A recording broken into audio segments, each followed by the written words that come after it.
les amis, donc ce matin on a juste introduit notre sujet sur l'écriture parce que quand on parle de foi, la foi est censée être basée sur les écritures. Je sais qu'aujourd'hui en 2026, il y a une foi nouvelle génération qui est née où c'est un mix entre une partie des écritures et ce qu'on pense, ce qu'on ressent,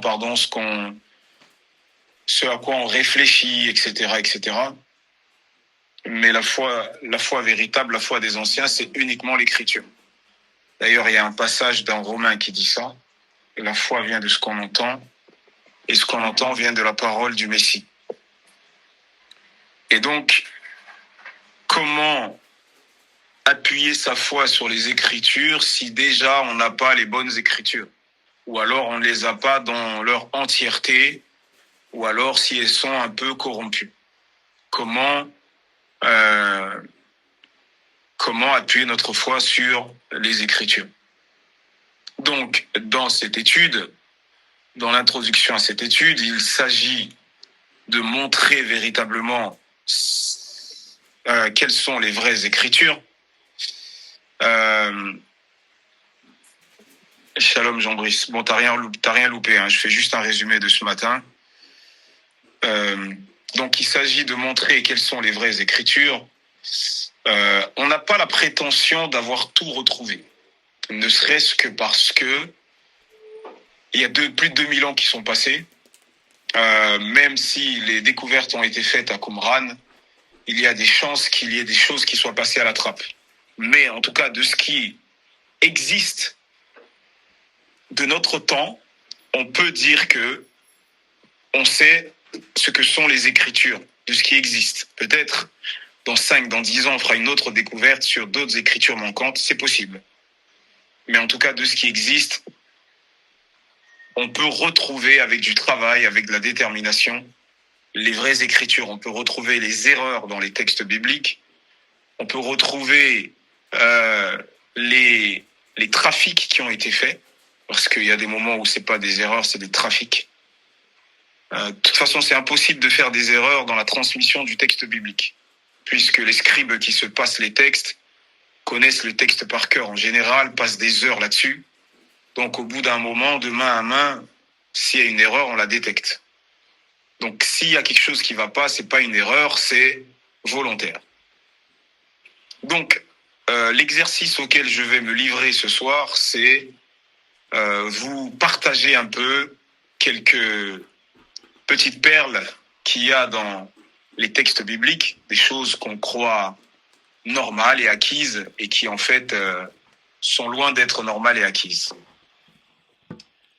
Et donc, étant donné que nos autorités, encore une fois, ce sont les apôtres et ce ne sont pas les rabbins, aussi grands soient-ils, nos autorités, ce sont les apôtres. On va commencer par les textes qu'il y a dans le Nouveau Testament et qu'on ne trouve pas dans le texte massorétique. Les citations du Tanakh dans le Nouveau Testament qu'on ne trouve pas dans le texte massorétique. Donc, on va prendre l'évangile de Luc pour commencer.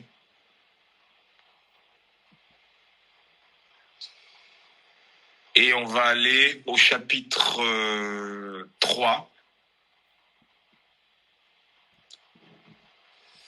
Et on va lire la généalogie de Yeshua du verset 23 jusqu'à la fin. Verset 23 jusqu'à la fin.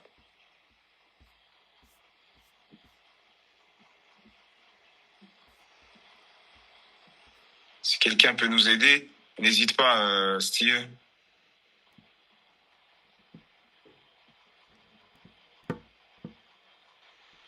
Luc 3, verset 23, c'est ça?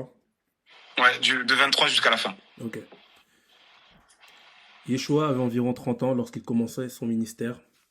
Étant, comme on le croyait, fils de Joseph, fils d'Élie, fils de Matat, fils de Lévi, fils de Melchi, fils de Janaï, fils de Joseph, fils de Matathias, fils d'Amos, fils de Naoum, fils d'Ezli, fils de Nagai, fils de Mat, fils de Matathias, fils de Semei, fils de Joser, fils de Joda, fils de Johanan, fils de Reza, fils de Zorobabel, fils de Salatiel, fils de Néri, fils de Melki, fils d'Adi, fils de Kosam, fils d'Elmadam, fils d'Er, fils de Yeshua, fils d'Éliézer, fils de Jorim, fils de Matat, fils de Lévi, fils de Siméon, fils de Juda, fils de Joseph, fils de Jonam, fils d'Eliakim, fils de Méléa, fils de Méla, fils de Matata, fils de Nathan, fils de David, fils d'Isaïe, fils de Jobed, fils de Bouz, fils de Salmon, fils de Nasson, fils d'Aminadab,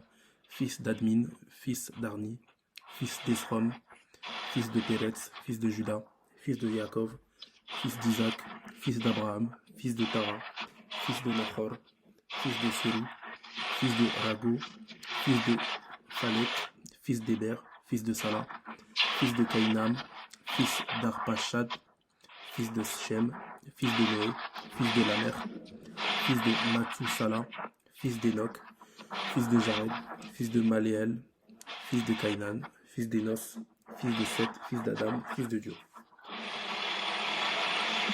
Ok, très bien. Tac, tac, tac. Alors, attendez 2 secondes. Ok, alors ici, vous voyez la généalogie de Yeshua. Dans Matthieu, vous avez la généalogie de Yeshua où on part d'Abraham jusqu'à Yeshua. C'est-à-dire, on part du plus ancien et on arrive au nouveau. Dans Luc, non seulement on va plus loin qu'Abraham, on va jusqu'à Adam, mais cette fois-ci, on part du plus récent jusqu'au plus ancien. Ok ? Et vous allez voir que au verset 35, on nous dit qu'il est fils de Sérour, de Ragou, de Phaleg, fils d'Héber, fils de Shélar, fils de Caïnam, fils d'Arparchad, fils de Sem, fils de Noé. On peut s'arrêter là. Donc ça veut dire que la généalogie telle que la présente Luc, elle est faite ainsi. Il y a Noé. Noé va donner naissance à Shem. Shem va donner naissance à Arparchad. Arparchad va donner naissance à Caïnan. Ok, donc n'oubliez pas ces 4 points. Noé, Shem, Arparchad, Caïnan. Et ensuite, Caïnan donne naissance à Shélar. Shélar qui est appelé ici Salah. Voilà, ça a été hellénisé, c'est devenu un peu grec, donc les noms ont un peu changé, mais c'est ça. Donc regardez bien mes 5 doigts. Noé, Shem, Arparchad, Caïnam, Shélar. Maintenant, on va prendre Genèse chapitre 10. Texte massorétique, bien entendu. Genèse chapitre 10, et on va lire le verset... du verset 22 jusqu'au verset 24. Genèse 10, 22 à 24. Les fils de Shem furent Élam, Assur, Arpachad, Lud et Aram. Les fils d'Aram, Utz, Hul, Géter. On peut s'arrêter là. Non, on peut descendre jusqu'au fils d'Arpachad, pardon, excuse-moi. Ok. Arpachad engendra Shélar, et Shélar engendra Héber. Donc on peut s'arrêter là. Donc vous voyez ici que dans ce texte-là, qu'est-ce qu'on nous dit ? On nous dit que Arpachad engendra Shélar, et Shélar va engendrer Héber. Ça va ? Donc ça c'est intéressant. Pourquoi c'est intéressant ? Parce qu'il manque un personnage. Dans Genèse 10, Arpachad engendre directement Shélar. Or, dans Luc, apparemment Luc avait accès à un texte qu'on n'a plus, puisque dans Luc, Arpachad va engendrer d'abord Caïnan, et ensuite Caïnan va engendrer Shélar. Et ça, lorsque vous regardez le livre des Jubilés, vous trouvez Caïnan. Pas de problème. Lorsque vous regardez la Septante ancienne, parce que je sais qu'il y a certaines versions de la Septante qui l'ont supprimée aussi, vous trouvez Caïnan. Et que nous dit le livre des Jubilés sur Caïnan ? Attendez 2 secondes, Vous allez voir, c'est intéressant. Laissez-moi juste retrouver ce texte qui parle de Cainan.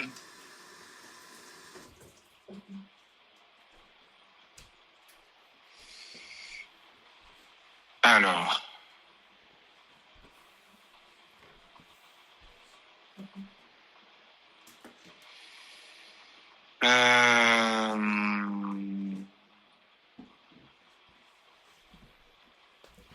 Deux secondes, s'il vous plaît.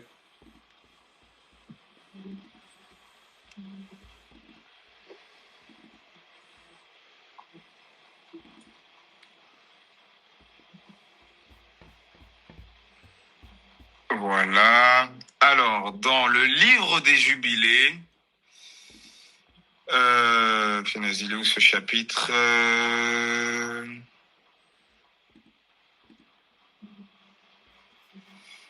Pardon.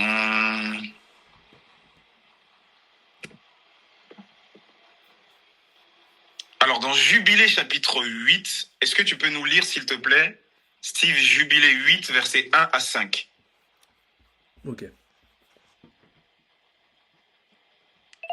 Ok. Alors, chapitre 8. Au commencement de la première semaine du 29e jubilé, Arpachad prit pour lui une femme, et son nom était Razvieja, fils de Suzanne, la fille d'Élam, et dans la 3e année de cette semaine, elle lui porta un fils, et il appela son nom Caïnam. Et le fils grandit, et son père lui a appris à écrire, et il alla se chercher un endroit pour se mesurer une ville, et il trouva un écrit que les générations précédentes avaient gravé sur le roc, et il lut ce qu'il y avait dessus, et le retranscrit et pécha à cause de cela, car il tenait l'enseignement des vigiles, suivant ce qu'il faisait pour observer les signes du soleil, de la lune et des étoiles, dans tous les signes du ciel. Et il écrivit cela, et ne dit rien à ce sujet, car il avait peur d'en parler à Noah, et ils deviennent en colère contre lui à cause de cela. Et dans la première année de la 2e semaine du 30e jubilé, il prit pour lui une femme, et son nom était Melka, fille de Madai. On peut s'arrêter là, merci. Merci. Alors, regardez ici. Le livre des Jubilés nous explique que Arpachad a effectivement engendré Cainan. Donc, on voit que Luc n'avait pas comme Tanar le Tanar massorétique. Sinon, il n'y aurait pas eu de Cainan. Luc nous cite Cainan. Apparemment, Luc avait Jubilé. Et ce Cainan, on nous raconte que ce Cainan, en fait, il a construit son habitation, sa ville, et il a trouvé un écrit ancien qui contenait l'enseignement des veilleurs, des vigiles, si vous voulez, c'est-à-dire les anges déchus. Ce que les anges déchus ont enseigné aux hommes et qui a provoqué la débauche, le désordre et le déluge. Et il a péché, et donc il n'a pas voulu le dire à Noé, etc., etc. Donc Cainan, était quelqu'un qui a basculé dans le mal. Donc, est-ce la raison pour laquelle les rabbins l'ont enlevé? J'en sais rien. Pour ne pas tacher la descendance de Shem, puisque eux se réclament de Shem, c'est possible. Mais quoi qu'il arrive, qu'est-ce que ça crée? Ça paraît rien, ça paraît anecdotique, c'est juste un nom dans une généalogie, mais c'est très grave. Parce que qu'est-ce que ça crée? Ça crée environ 150 ans. Parce que lorsqu'on calcule les années de vie de Cainan, si ma mémoire est bonne, on arrive à peu près à 150 ans de vie. Donc quand tu enlèves dans la descendance Cainan, tu enlèves 150 ans sur le calendrier. Donc après, il ne faut pas venir me dire on est en 5787, comme le disent les rabbins. Parce que déjà, tu as déjà 150 ans de perdu. Donc les gens qui attendent le Messie en disant que le Messie pourrait venir en l'an 6000, et s'ils continuent à penser qu'ils sont en 5787, eh ben déjà qu'ils sachent qu'ils ont 150 ans de perdu. Parce qu'on a enlevé quelqu'un. Vous comprenez ce que je veux dire? Ça paraît rien comme ça, mais c'est très important. C'est pour ça qu'Yeshua dit, pas un seul yud, pas un seul iota de l'écriture ne doit disparaître. Sinon, ça crée des dégâts considérables. Donc, ils ont enlevé Cainan. Peut-être avaient-ils honte de Cainan, mais ils ont enlevé Cainan. Mais on voit que les apôtres, Luc, eux, comptaient Cainan dans la généalogie. Cainan est bel et bien présent. Ça va, est-ce que c'est clair? Le premier exemple, il est clair ou pas? Oui. Super. Excellent.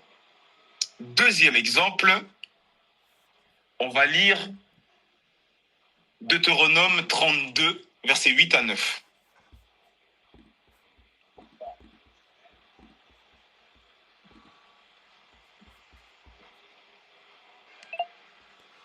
Quand le Très-Haut donna un héritage aux nations, quand il sépara les enfants des hommes, il fixa les limites des peuples d'après le nombre des enfants d'Israël. Car la portion de l'Éternel, c'est son peuple, Jacob, et la part de son héritage. Voilà. On peut s'arrêter là. Donc ici, quelqu'un a parlé? Deutéronome combien? 32, 8 à 9, Pégo. 32, 8 à 9. De rien. Deutéronome 32, 8 à 9. Donc le texte dit, écoutez bien, le texte massorétique, là on est dans le texte massorétique, le texte des pharisiens. Le texte dit que lorsque l'Éternel a fixé et qu'il a donné des limites à chaque nation, il a donné des limites selon le nombre des fils d'Israël. Ok? Or, quand on regarde dans Genèse chapitre 10 est appelé communément la table des nations. C'est comme ça que tous les spécialistes appellent Genèse 10. Parce que dedans, on nous donne toutes les nations qui sont issues de Noé et ses fils. Et il y en a 70. On parle souvent dans le milieu rabbinique des 70 nations, à cause de Genèse 10. Et donc, il nous dit que quand le Très-Haut a fixé les limites des nations, il les a fixées selon le nombre des fils d'Israël. Et il ajoute, car la part de l'Éternel, c'est son peuple, Jacob et son héritage, quelque chose comme ça.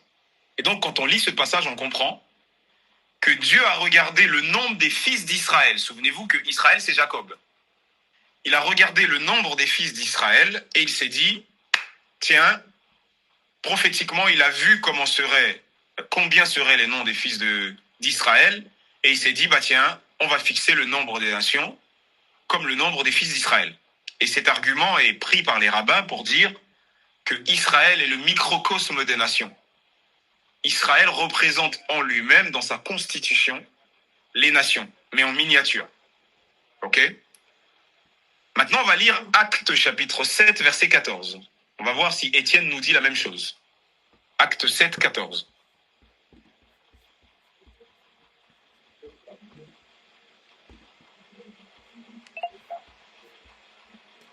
Puis Joseph envoya chercher son père, Jacob, et toute sa famille composée de 75 personnes. Ah, Étienne n'est pas d'accord. Étienne, nazaréen, il n'est pas trop d'accord avec ça. Étienne dit qu'il y avait 75 personnes. Quand Jacob est arrivé en Égypte, il y avait 75 personnes. Bizarre. On va lire maintenant Exode chapitre 1, verset 5.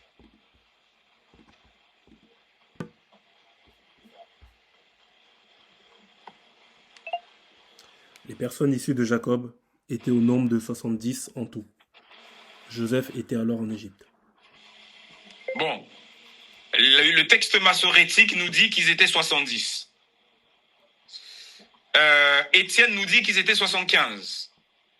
C'est important à savoir pour nous parce que on dit que Dieu a divisé les nations selon les nombres des fils d'Israël.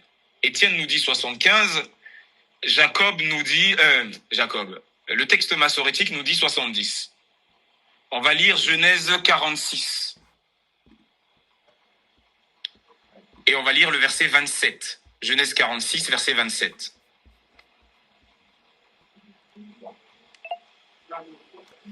Et Joseph avait 2 fils qui lui étaient nés en Égypte. Le total des personnes de la famille de Jacob qui vivaient en Égypte était de 70. Donc le total de la famille de Jacob qui vit en Égypte était de 70. Donc le texte massorétique insiste, ils étaient 70. Donc si on suit les rabbins, parce que beaucoup aujourd'hui sont rabbiniques, si on suit les rabbins, Étienne ment. Donc on choisit qui? On choisit les rabbins ou Étienne? Le choix pour moi il est vite fait. mais chacun peut encore choisir, chacun est libre de choisir. Étienne dit 75.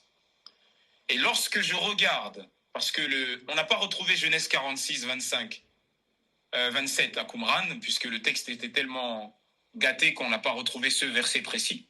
Par contre, c'est beau, on a retrouvé Exode 1.5 à Qumran. Et à Qumran, c'est écrit Shiv'im vechamesh, 75. Donc, le texte de Qumran nous explique qu'il y avait 75 personnes.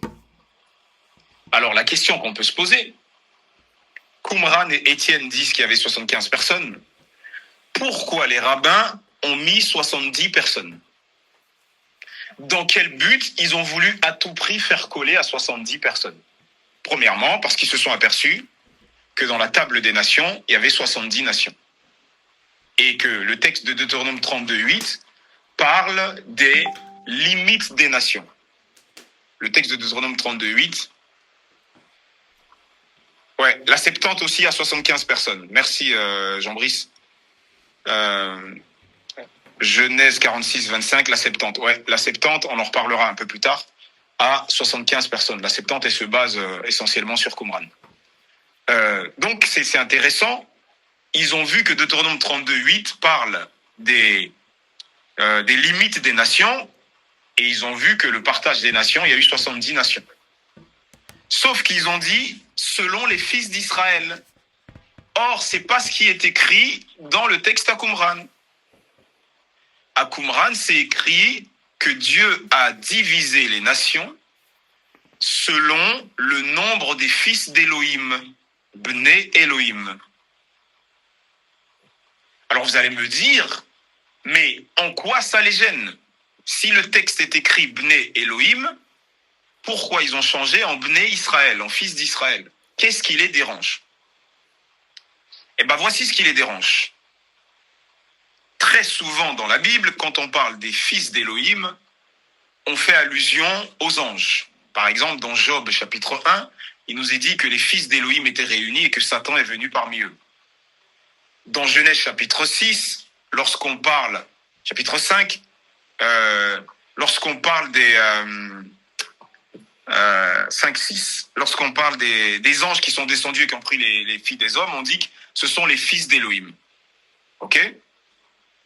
Et donc, si on dit que Dieu a divisé le nombre des nations selon les fils d'Élohim, cela sous-entend d'abord que les fils d'Élohim sont 70, premièrement, et deuxièmement, le texte continue en disant que la part de l'Éternel, l'Éternel c'est le tétragramme, la part de l'Éternel c'est Israël et Jacob et son héritage.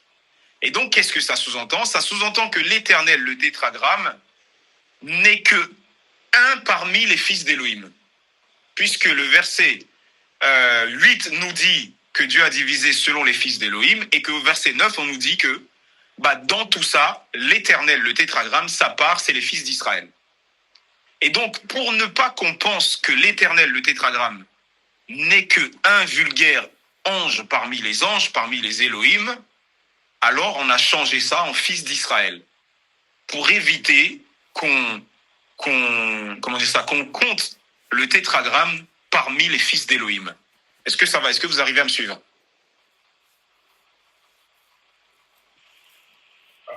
S'il te plaît. Je t'entends pas bien, Pégo. Parle fort, s'il te plaît.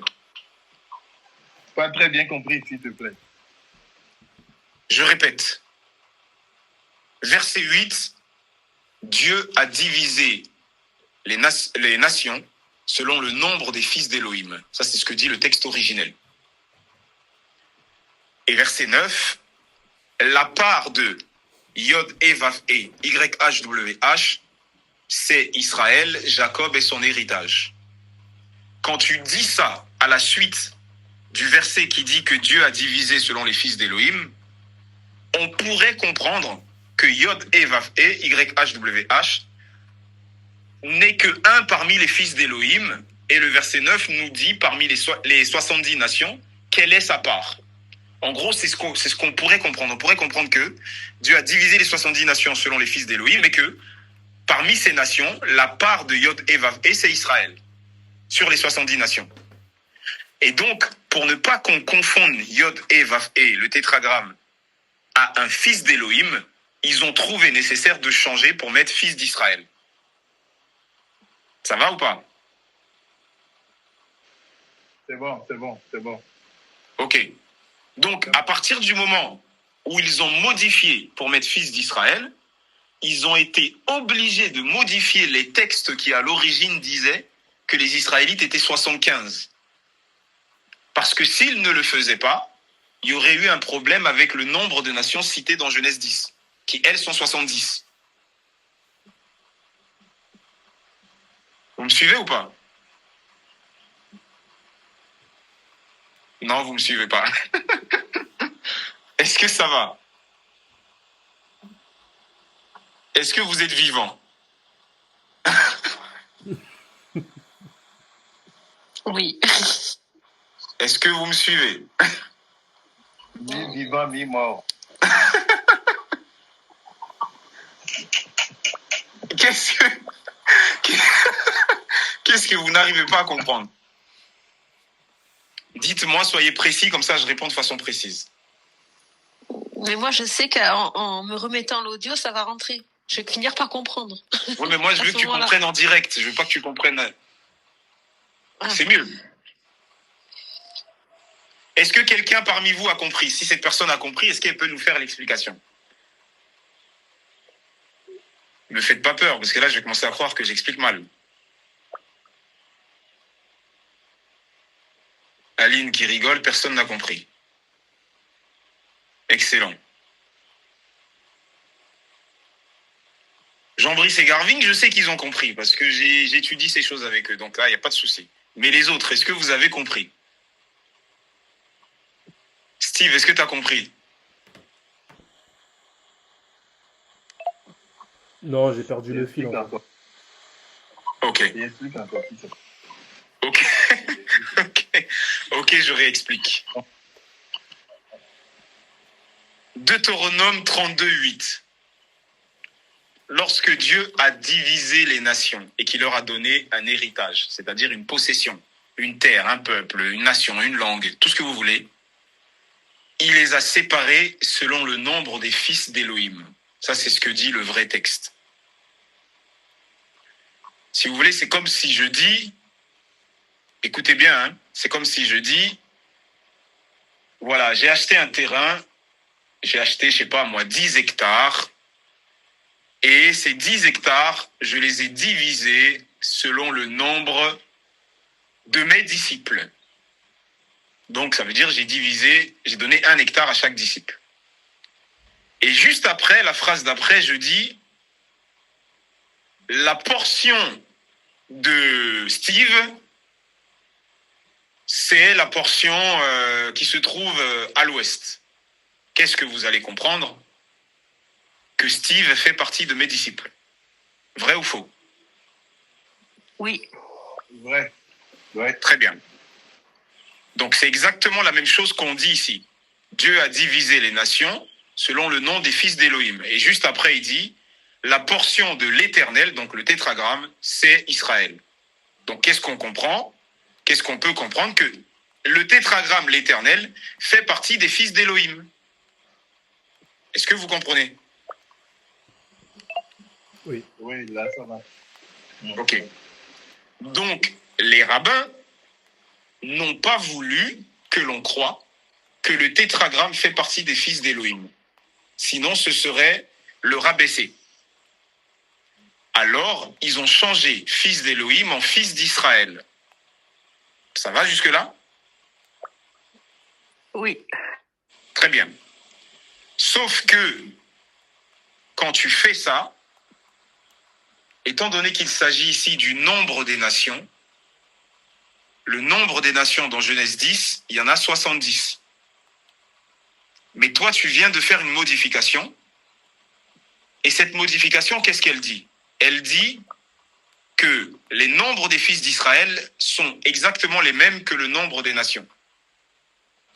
Donc 70. Mais quand tu regardes Genèse 46, 27 ou 25 dans la Septante et Exode 1, 5, il y en a 75. Donc, ça ne colle pas à ton Deutéronome 32:8.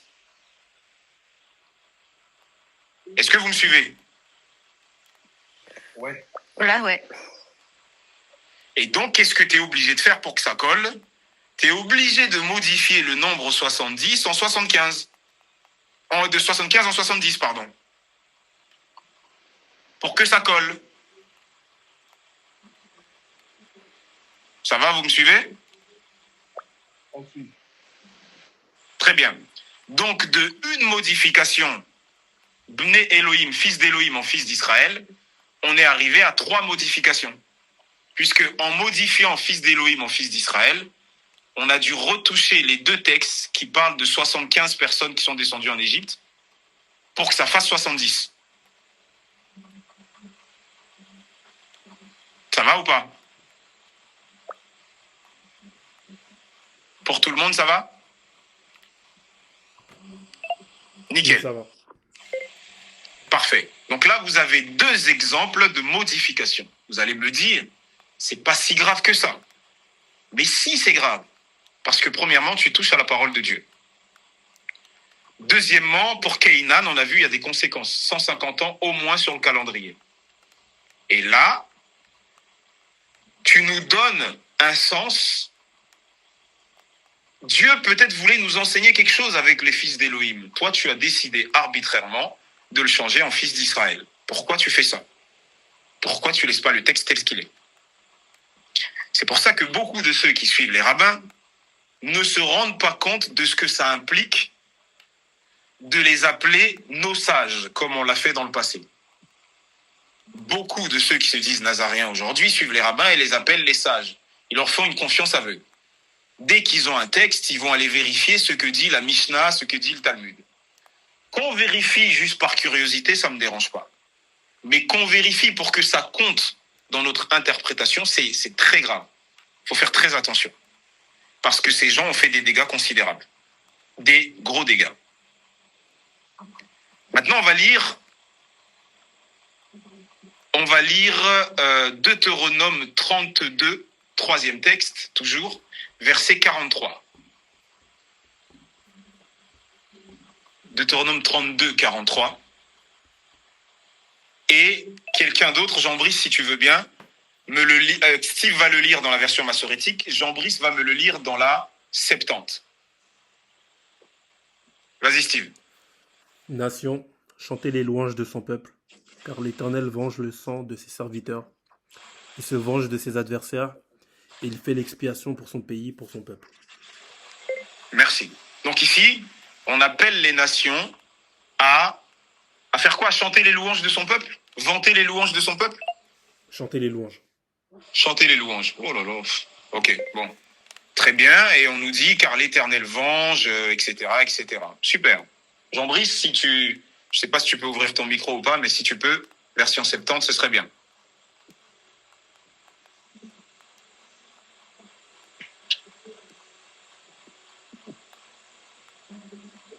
Je ne sais pas si c'est 32 dans la 70. Parce que la 70, il y a souvent un décalage de chapitres. Alors, attendez.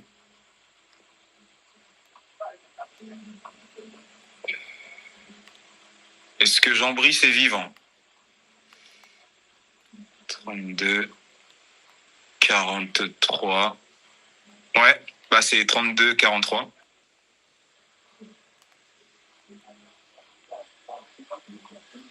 Ah non, on a perdu Jean-Brice. Ah, il est de retour. Alors, ton micro, il fonctionne pas? Fonctionne pas. Ah, ça y est, je t'entends. Ça va être décalé dans la 70. C'est pardon? C'est décalé dans la 70. C'est quel verset, toi, que t'as dans la 70?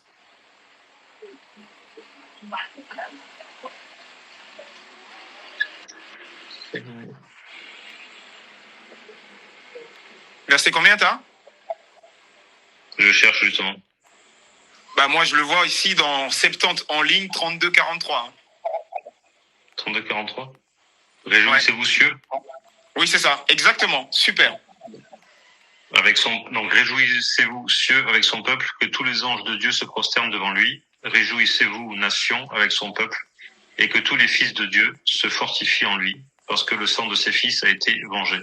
Et il se vengera, et il fera justice de ses ennemis, et il punira ceux qui le haïssent, et le Seigneur purgera la terre de son peuple. Merci. Alors, je vous rassure, comme c'est écrit dans la Septante, c'est exactement comme ça que c'est écrit dans le texte de Qumran.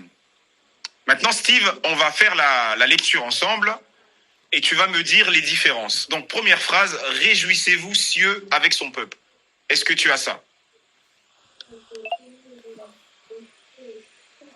Non. Tu peux même prendre Souraki. Vas-y, prends Souraki, parce que lui, au moins, il est dans la littéralité. Ok. Moi, je dis la première phrase et toi, tu répètes la phrase. Réjouissez-vous, cieux, avec son peuple. Ok. Attends, je mets la version Chouraki. Hop là. Vas-y.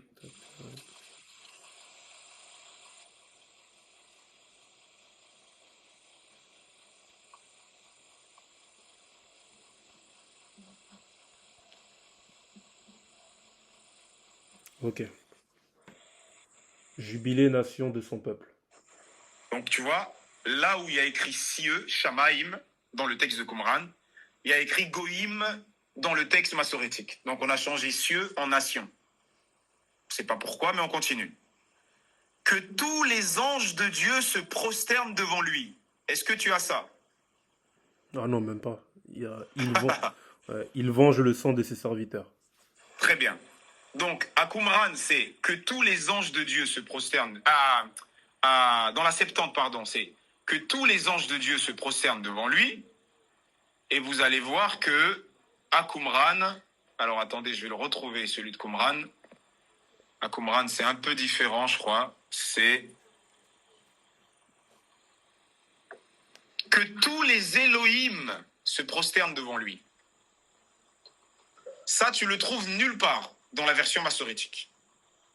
Par contre, est-ce que tu peux lire, tu fais une pause sur Deutéronome 32, 43 et on revient après. Tu lis Hébreux 1, 6, s'il te plaît. Hébreux 1, 6.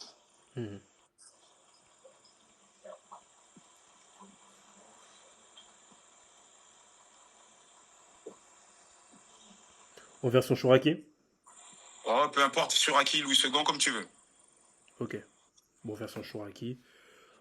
Et encore, quand il introduit l'aîné dans l'univers, il dit que tous les messagers de l'Adon se prosternent devant lui. Ok. Messager de l'Adon, ça veut dire ange. Messager, ange, c'est le même mot. Lis-le dans la version Louis II maintenant. Que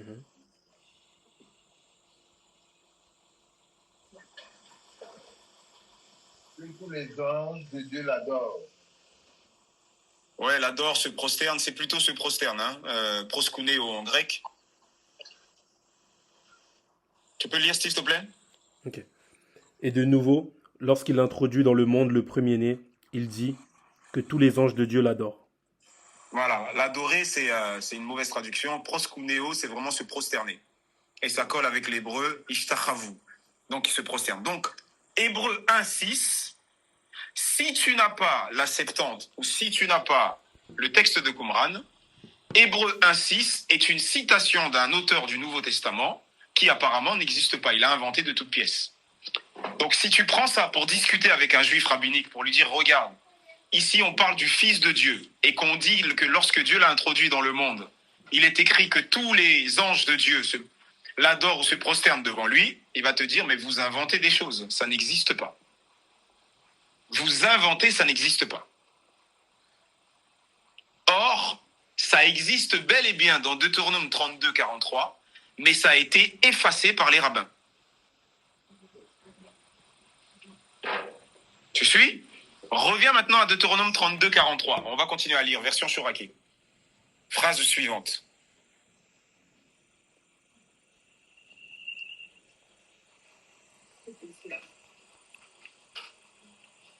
Là, tu vas voir d'où vient maintenant le nation.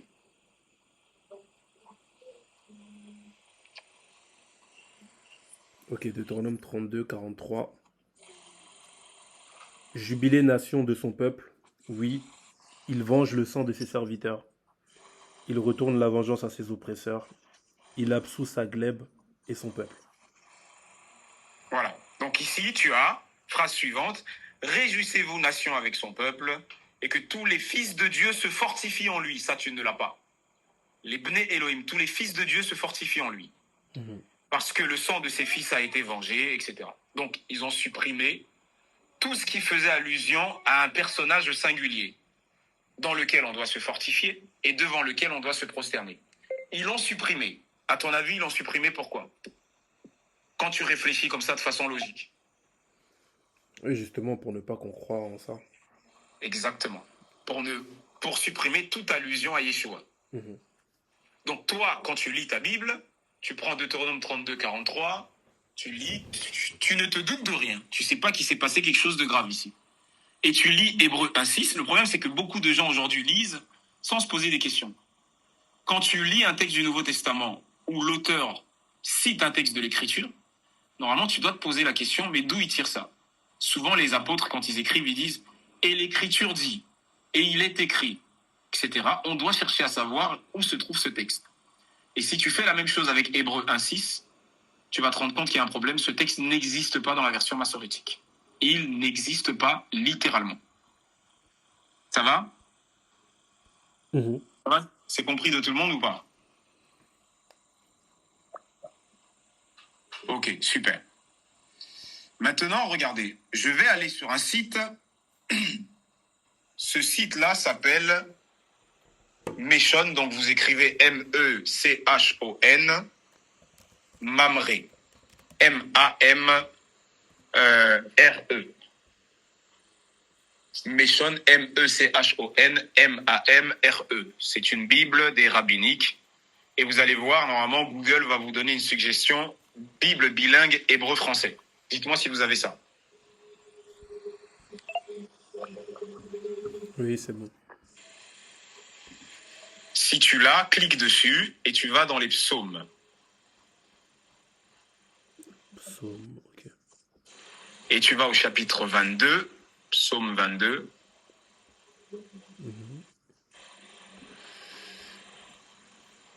C'est bon. Et tu lis les versets 13 et 14 dans cette version. Ok.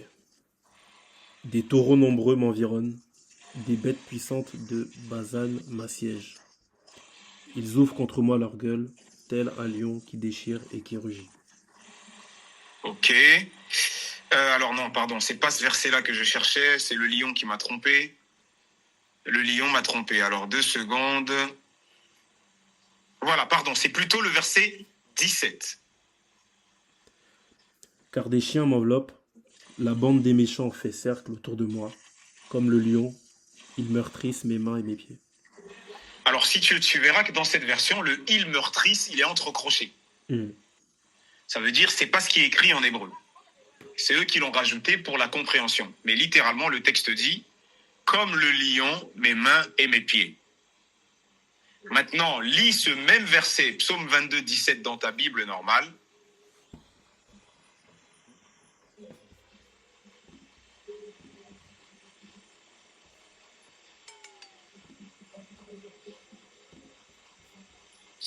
Car des chiens m'environnent, une bande de scélérats rôde autour de moi. Ils ont percé mes mains et mes pieds. Ah, là, c'est plus comme le lion, mes mains et mes pieds, c'est « ils ont percé mes mains et mes pieds ». C'est là où on voit l'hypocrisie des traducteurs. Pourquoi? Parce que tout le reste du Tanakh, il se base sur la version massorétique. Et là, comme c'est un texte qui touche à la crucifixion de Yeshua, et qu'ils ont vu que les massorètes avaient triché, ils ont délaissé la version massorétique et ils sont allés dans la Septante, comme ils l'ont fait pour Ésaïe 14, la Vierge. Ils sont allés dans la Septante et ils ont pris la version de la Septante, parce que la Septante dit « ils ont percé mes mains et mes pieds ». Quelle est la différence? La différence, c'est que « ils ont percé » se dit en hébreu « ka'aru ». Kaf, Aleph, Resh, Vav. Et comme le lion se dit Ka'ari, Kaf, Aleph, Resh, Yod. Donc ils ont modifié le Vav en Yod pour pas que ça fasse « ils ont percé mes mains et mes pieds ». Ce serait une référence trop flagrante à la crucifixion. Et en changeant le Vav en Yod, ça donne comme le lion, mes mains et mes pieds. Ça va ou pas? Oui. Les autres, ça va? Vous arrivez à suivre?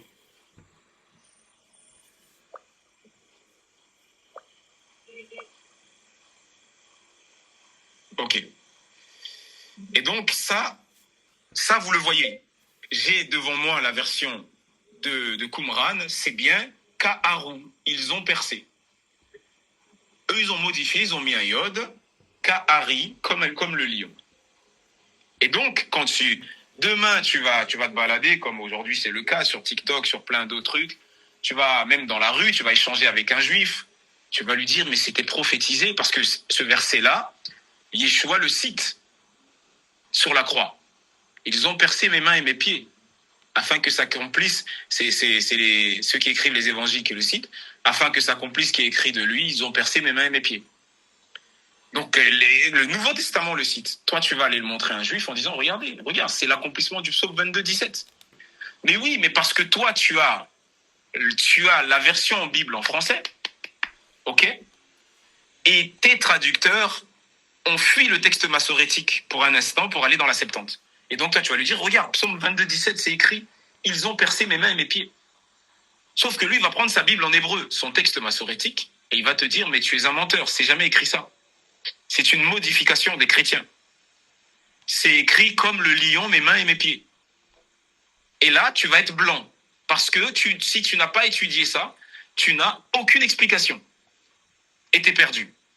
Et qu'est-ce que ça va créer? Ça va créer chez toi le doute, parce que tu vas te dire, mais eux, ils sont juifs.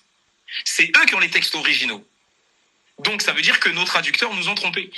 Et là, tu vas commencer, comme l'ont fait beaucoup que je connais, à remettre en doute tout ce que dit le Nouveau Testament.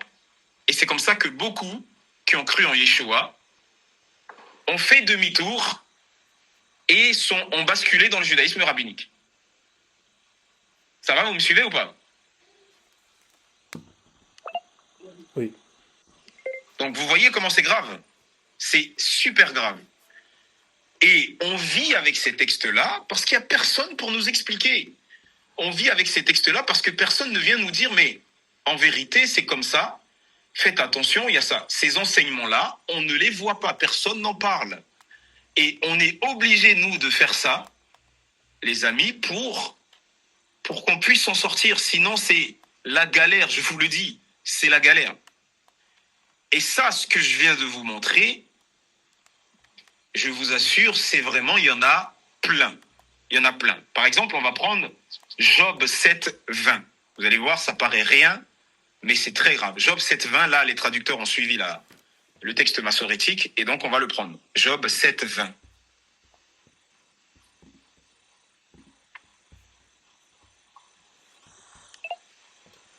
Si j'ai péché, qu'ai-je pu te faire, gardien des hommes?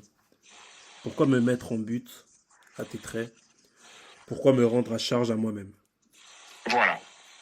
Donc, si j'ai péché, qu'ai-je pu te faire, gardien, je ne sais plus comment il dit ça, mais c'est la fin qui m'intéresse. Pourquoi me rendre à charge à moi-même? Donc, littéralement, l'hébreu dit pourquoi mettre la charge sur moi. Donc, le texte massorétique dit sur moi, alai. Alai, aïn, lamed, yod. Sauf que le texte qu'on trouve dans la Septante et qu'on retrouve à Qumran dit sur toi. Pourquoi mettre ma charge sur toi? Aleicha. Donc, c'est les mêmes lettres. Aïn, lamed, yod, sauf qu'il y a un kaf qui se rajoute, un chaf soufite. Donc, les rabbins, ce qu'ils ont fait, c'est qu'ils ont gommé le chaf soufite pour laisser juste le aïn, le lamed et le yod. Qui veut dire, pourquoi mettre la charge sur moi? Vous allez dire, mais c'est insignifiant. Pourquoi ils font ça? Parce qu'ils veulent gommer l'idée que le poids du péché repose sur un autre qui prend nos péchés. Donc encore une fois, c'est gommer l'idée de Yeshua, l'expiation, par une tierce personne. Le poids de ton péché repose sur toi. C'est toi qui dois expier tes péchés par ta teshuva, par ton respect des commandements. Ça, c'est la doctrine rabbinique. Et donc, pour ne pas basculer dans la doctrine néo-testamentaire qui consiste à dire on met le poids du péché sur un homme qui prend nos péchés, on a supprimé le Rav Soufite et on a laissé Alay au lieu de Aleicha, ce qui fait que pourquoi suis-je à ma propre charge? Pourquoi je porte le poids de mon péché? Or, c'est pas ce que le texte originel dit. Donc, vous voyez, ça paraît rien comme ça, mais c'est grave. Ça veut dire, on part d'un truc qui paraît petit, mais on aboutit à de grosses conséquences. Vous voyez? Et je vous sélectionne vraiment les textes parce qu'il y en a tellement que je ne sais même pas par lequel commencer. Je les ai tous recensés. On va prendre Zacharie 2.12. Zacharie 2.12. Version massorétique. Vas-y, Steve.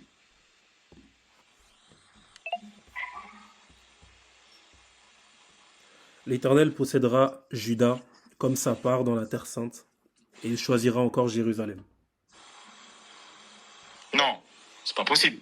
T'es sûr, t'es au verset 12? Oui, Zacharie 2.12. Hein. Ouais. Ouais, c'est ça. Alors essaye le verset 13 dans ta version pour voir. Que toute chair fasse silence devant l'Éternel. Ah oui, mais les versets sont différents en fonction de la Bible en hébreu ou en français. Alors essaye le verset 8. 8 à 10. Verset 8 à 10. Car ainsi parle l'Éternel des armées. Après cela viendra la gloire. Il m'a envoyé vers les nations qui vous ont dépouillé. Car celui qui Voilà. vous touche la prunelle de son œil. Car celui qui vous touche, c'est l'Éternel qui parle, hein, touche la prunelle de son œil. Bon, son œil se dit en hébreu Eino. Mon œil se dit Eini. Quelle est la différence entre Eini et Eino? Pareil, un yod et un vav. Eini, c'est avec un yod, mon œil. Eino, c'est avec un vav, son œil. Ils ont modifié le yod originel en vav. Celui qui vous touche la prunelle de mon œil, pour ne pas que l'homme pense que Dieu a un œil. Donc, on évite toute forme d'incarnation. Donc, ça paraît rien comme ça. Que Dieu ait des traits humains, ça dérange. Ça paraît rien comme ça, mais c'est très grave. Parce que quand toi, plus tard, tu vas dire que Dieu s'est fait chair, on va te dire non. Dans l'Écriture, il n'y a rien qui laisse penser que Dieu ait des traits humains. Et donc, on a changé son œil. Alors, son œil, ça peut être... ça laisse à désirer, même si pour moi, c'est pareil. Hein, qu'on dise touche la prunelle de son œil ou mon œil, je comprends la même chose. Mais ils ont préféré changer, ils ont mis son œil. Alors que le texte original, c'est touche la prunelle de mon œil. Et c'est Dieu qui parle. Donc, Dieu a un œil. Et ils n'ont pas voulu que ça soit comme ça. Ah là là. Très bien. On va prendre maintenant 1 Roi 10, 19.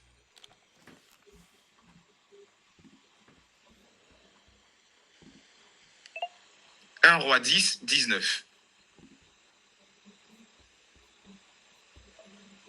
Ce trône avait 6 degrés, et la partie supérieure en était arrondie par derrière. Il y avait des bras de chaque côté du siège, 2 lions étaient près des bras. On peut s'arrêter là. Ce trône avait 6 degrés. Et la partie supérieure, roche en hébreu, la tête, était arrondie. Arrondi se dit en hébreu agol. Aïn, Gimel, Lamed. Mais avec les voyelles Kamatz, Rolam. A-O, agol, arrondi. Sauf que le texte originel n'a pas agol, il a egel. Ça veut dire les mêmes lettres, mais avec des voyelles différentes. De ségol. Quelle est la différence entre agol et egel? Agol signifie arrondi, egel signifie veau. Des têtes de veau. Il y avait sur le trône de Salomon des têtes de veau. Mais comme les rabbins ne voulaient pas qu'on pense que Salomon est un idolâtre à cause de l'histoire du veau d'or, ils ont préféré changer les voyelles qui donnent le sens veau pour donner le sens arrondi. Alors là, c'est très mineur, ça ne change rien dans la doctrine biblique. Mais c'est pour vous montrer l'état d'esprit dans lequel ils sont animés. Par exemple, vous allez retrouver la même chose avec une nuance dans 2 Chroniques 9, 18. Si tu peux lire 2 Chroniques 9, 18. C'est toujours le même événement qui est raconté, mais avec une nuance. Vas-y. 2 Chroniques 9, 18.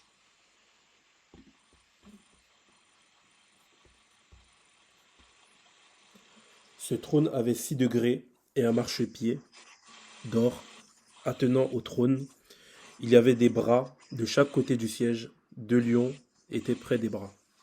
Ok, donc ici, dans 2 Chroniques 9, 18, on nous parle toujours de ce même trône, toujours des 6 degrés, sauf qu'on nous dit que il avait un marchepied en or. Marchepied se dit en hébreu kevesh. Kaf, vet, shin. Sauf que le texte originel n'a pas kevesh, il a keves, sin au lieu de shin. Quelle est la différence entre keves et kevesh? Kevesh signifie marchepied, keves signifie veau ou mouton. Pareil, donc, un veau en or ou agneau, un agneau en or ou un mouton en or, pour ne pas qu'on fasse une confusion avec le veau d'or, pour ne pas qu'on pense que Salomon est un idolâtre, on s'est permis de modifier le texte, de changer le sin en shin. C'est très grave. Et ça, vous le retrouvez dans la Septante, vous le retrouvez à Qumran. Et eux, ils l'ont enlevé parce que ça les dérange, c'est tout. Ça les dérange. Donc là, vous pouvez comprendre comment vous avez une idée, et là, je vous assure que je vous épargne de beaucoup de textes. Vous avez une idée, parce qu'il y en a plusieurs comme ça. Et vous avez une idée de la méthode des rabbins. La méthode des rabbins. Maintenant, on va terminer avec un texte, parce qu'il y en a plein, je pourrais en prendre tellement, mais c'est tant que vous avez compris le principe, c'est ça le plus important. On va terminer avec Ézéchiel chapitre 8, verset 2. Ézéchiel 8, 2. Ça va être le dernier texte qu'on va prendre.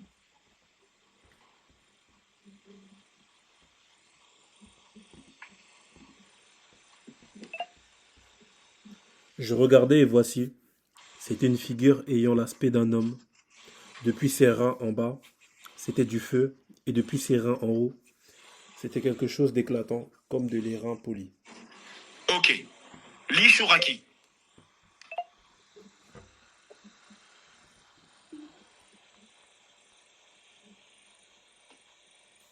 Ok, Ézéchiel.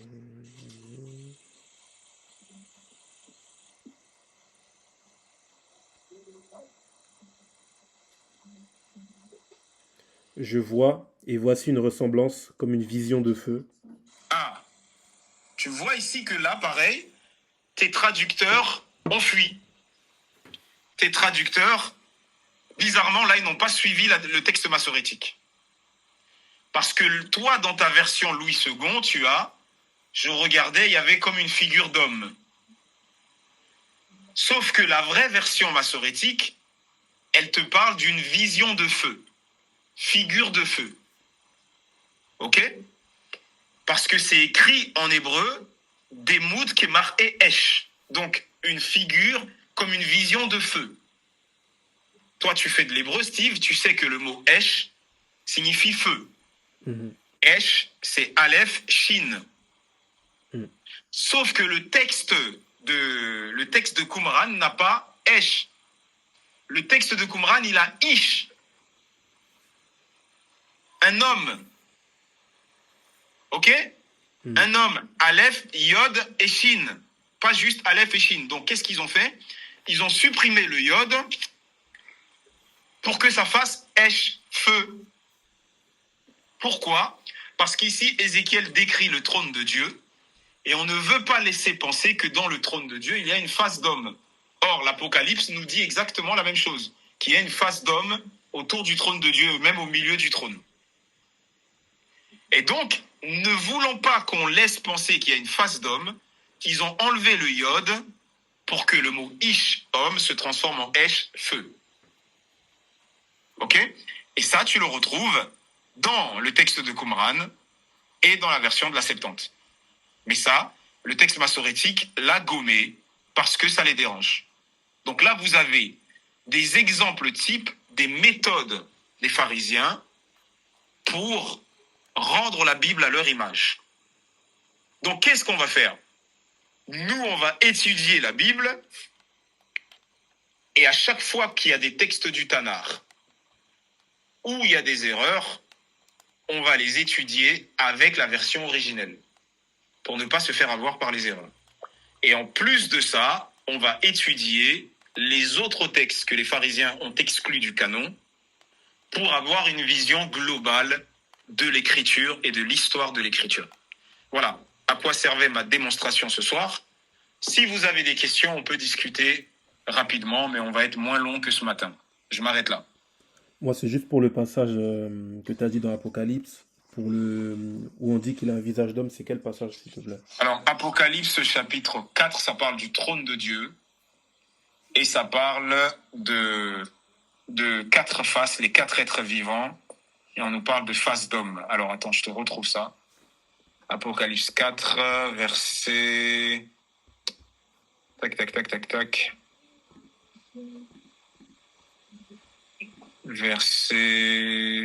Voilà, du verset 6 jusqu'au verset 7. 6 à 7.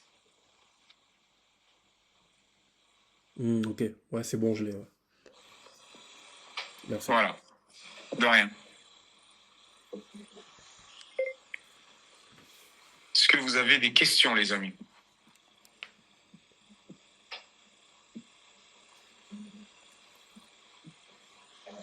Et tu crois que les rabbins d'aujourd'hui, ils ont conscience de tout ça? Ils savent?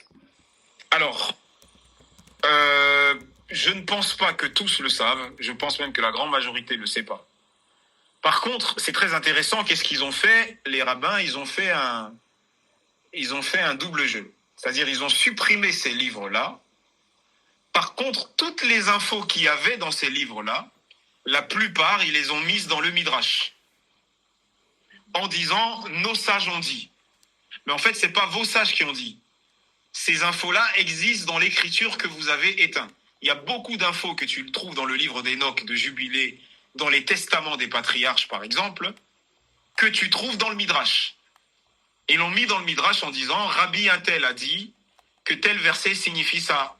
Mais en vérité, quand tu regardes l'info qu'il te donne, eh ben, tu la retrouves dans Jubilé, Enoch ou les testaments des patriarches. Donc, ils le savent par procuration rabbinique.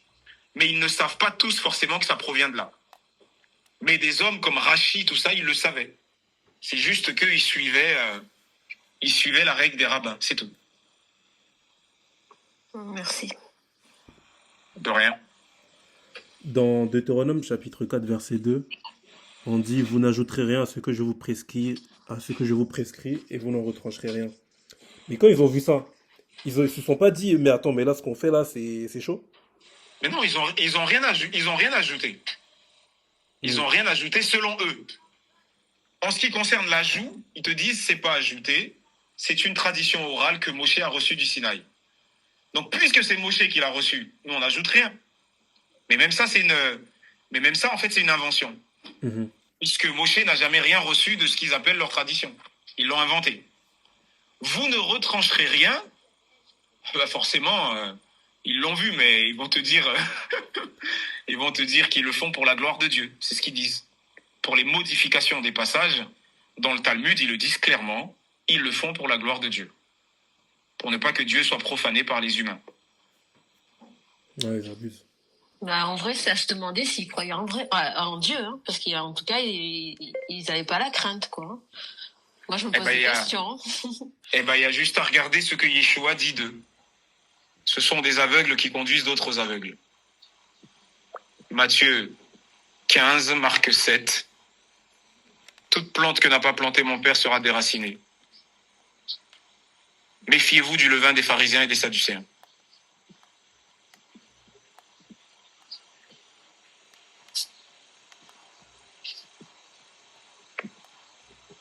D'autres questions?